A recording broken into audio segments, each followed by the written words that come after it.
Hello! Ayan, bumili tayo ng bagong accessories ni Insta360 X5 from Telesyn. Ito naman pang hold ng ating 5mm na pole. Ayan. Ito yung utility frame metal cage ng Insta360 X5. Maganda. Especially kung lalagyan mo ng magnetic sa ilalim.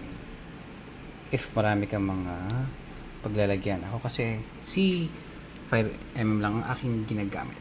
So, ganda nga yun. Ano pang isang kamay? Oo, diba? Ganda na.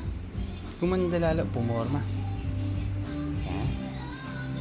At protected. Hopefully. Yan.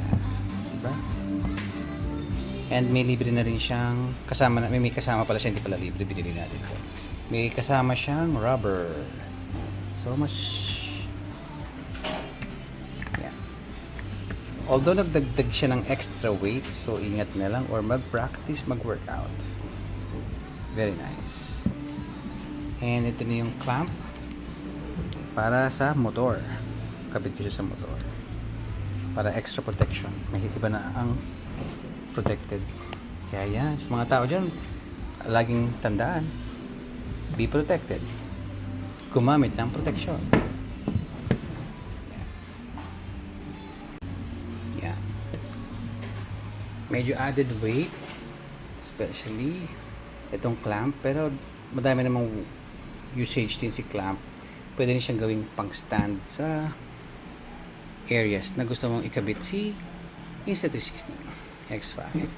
Medyo mabigat nga lang. Kasi purong bakal. Purong bakal siya. Kaya mabigat. Maganda yung quality. Yan. Hindi siya tinipid. Diba? Yan. Iba na ang sigurado, iba na ang protektado.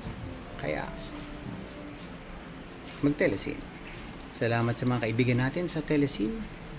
San Fernando, Pampanga. Kahit hindi nila ako binigyan ng discount, binigyan nila ako ng subscribers. Maraming salamat sa pag-subscribe, mga kaibigan.